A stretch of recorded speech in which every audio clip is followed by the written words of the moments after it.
Ram children, good morning. So today I am going to continue the part 2 of chapter 1, 3 questions. Dang, 3 questions के मैं part 2 मतलब second video में आप लोगों को ये सेंड कर रही हूँ.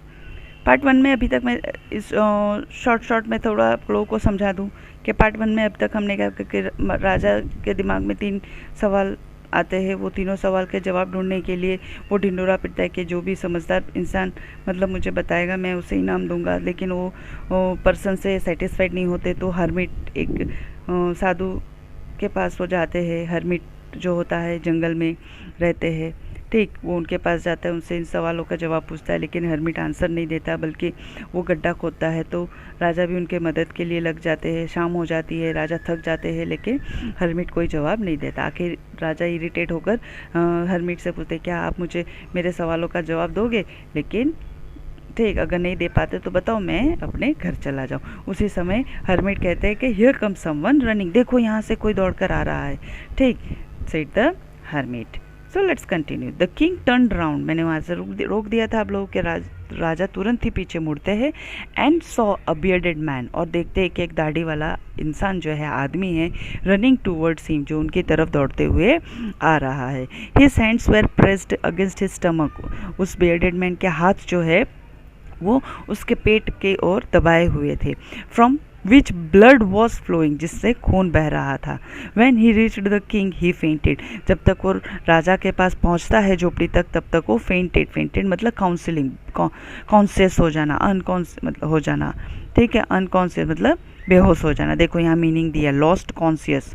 ठीक, कॉन्शियस मतलब होश, लॉस्ट मतलब खो जाना, तो अनकॉन्शियस हो जाना. And fell to the ground, और ज़मीन में गिर जाता है. The king and the hermit, वो साधु और किंग जो है दोनों मिलकर उसकी किस तरह से सेवा करते हैं, मदद करते हैं, अब यह पार्ट 2 में पढ़ेंगे. ठीक, king remove the man's cloth and found a large wound in his stomach, राजा ने उस आदमी के कपड़े ऊपर के जो कपड़ा था उसको निकाला और देखा कि बहुत ही गहरा घाव है स्टमक में. द किंग वॉश्ड, किंग ने उस घाव को साफ किया and covered it with his handkerchief, अपने रुमाल से उसको कवर किया. But the blood would not stop flowing, लेकिन खून बहना बंद नहीं हो रहा था. द किंग रिड्रेस का मीनिंग मतलब फिर से उसको कवर करना, साफ करके. इसमें मीनिंग दिया ही है, dressed again. And redressed the wound until at last the bleeding stopped. आखिर में दूसरी बार साफ कर ड्रेसिंग करने के बाद ब्लीडिंग रुक गया. द मैन फेल्ट बेटर, अब मैन बेहोश तो हो गया था, अब उसको अच्छा लगने लगा. And asked for something to drink, ठीक, थोड़ा होश में था और उसने पानी के लिए पूछा. The king brought fresh water, राजा खुद सेवा करते हैं, वो ताज़ा पानी भर के लाते हैं. And gave it to him. By this time the sun has set and the air was cool. पूरी तरह से सूरज छिप चुका था, शाम हो गई थी और ठंडी ठंडी हवा चल रही थी.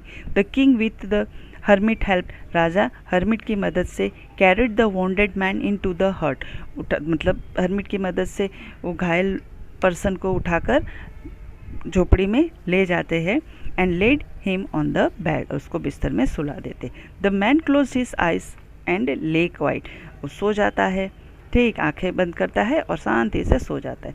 द किंग टायर्ड, पूरे दिन राजा भी थक चुके थे, तो चलकर जंगल में आए थे, प्लस उन्होंने वो काम किया था, गड्ढा खोदा था, work he had done.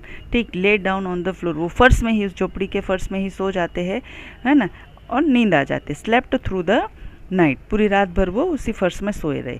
When he अवोक, जब वो उठते हैं, he was several minutes before he could remember. ठीक, मतलब कुछ समय बाद ही, ठीक, उनको याद आता है वो किस लिए आए थे हर्मिट के पास, अपने तीनों सवाल के जवाब लेने. राजा को फिर से वो दिमाग में आता है. where he was, और ठीक, और who the strange bearded man laying on the bed was. ठीक, forgive me, अब वो उनके जहन में ये आता ही है कि मैं यहाँ पर किस लिए आया था. उतने में वो जो स्ट्रेंज बियर्डेड मैन का चोट घायल पर्सन था जो बिस्तर पे सोया हुआ था, वो उठता है और कहता है forgive me, said the bearded man in a week voice. अब ऑब्वियसली कमज़ोर तो हो ही चुका था, चोट लगी थी, तो आवाज़ में थोड़ी खरखरी थी, कमज़ोरी थी। When he saw that the king was awake, जब उसने देखा कि राजा उठ गए हैं तो वो माफ़ी मांगता है। तो राजा का क्या रिप्लाई होता है? I do not know you, मैं आपको नहीं जानता, and have nothing for give you for, और माफ़ी मांगने की कोई ज़रूरत नहीं है, सेड द किंग। ठीक, you do not know me but I know you. ठीक, वो बियर्डेड मैन जो घायल पर्सन बोल रहा है कि आप मुझे नहीं जानते लेकिन मैं आपको जानता हूँ। I am that enemy of your who swore revenge on you, मैं वो दुश्मन हूँ जो तुमसे बदला लेने आया था। Because you put my brother to death and seized my property, क्योंकि आपने मेरे भाई को मृत्यु की सज़ा दी थी और मेरी सारी प्रॉपर्टीज जब्त कर ली थी। देखो सीज्ड का यहाँ पर बॉक्स में मीनिंग दिया हुआ है, टुक बाय फोर्स, ज़बरदस्ती ले लेना। I knew you had gone alone, मुझे मालूम था कि आप अकेले ही जाने वाले हो टू सी दैट हर्मिट, इस हर्मिट से मिलने। And I made up my mind, और मैंने तय कर लिया था to kill you on you way home, जब तुम घर वापस आओगे लौटोगे तो मैं तुम्हें मार डालूंगा। बट द डे पास, लेकिन पूरा दिन गुजर गया। And you did not return, लेकिन तुम वापस नहीं आए। So I left my hiding place, इसलिए मैं जहाँ पर छुपा था वहाँ से मैं निकल आया और मैं आपको पीछा कर रहा था। And I came up your bodyguard, और मेरे सामने मतलब मैं आपके बॉडीगार्ड के सामने आ गया जो मुझे पहचान लिया। Who recognise me and wounded me, जिसने मुझे पहचान लिया और मेरे पर हमला किया। ठीक, मुझ पर हमला किया। आई एस्केप्ड फॉर हिम, मैं उससे भागने में, बचकर निकलने में कामयाब हो गया। But I should have died, लेकिन मैं मर ही जाता if you had not dressed my wound, अगर तुमने मेरा इलाज नहीं किया होता। I wished to kill you, मैं चाहता था तुम्हें मारना, लेकिन and you have saved my life, मैं तुम्हें मारना चाहता था और तुमने मुझे नया जीवन दिया, मेरा जान बचाई। नाउ इफ़ आई लिव, अब मैं जब तक जिंदा रहूँगा, I will serve you as your most faithful servant, faithful मतलब वफादार, रॉयल, ठीक, मीनिंग दिया देखो, royal and true. And will order, और मैं ये ऑर्डर दूंगा to my sons to do the same, मेरे बच्चों को भी, ठीक, फॉरगिव मी, मुझे माफ़ कर दो। ठीक, then the king was very happy, ये सुनकर राजा बड़े खुश हो जाते। That have made peace with his enemy too easily, कि उन्होंने उनके दुश्मन को जीत लिया, शांति से समझाया। ठीक, दुश्मन को भी उन्होंने दोस्त बना लिया अपने काम से। एंड टू विन हैव वोन हिम ओवर अ फ्रेंड, उसको दोस्त बना लिया।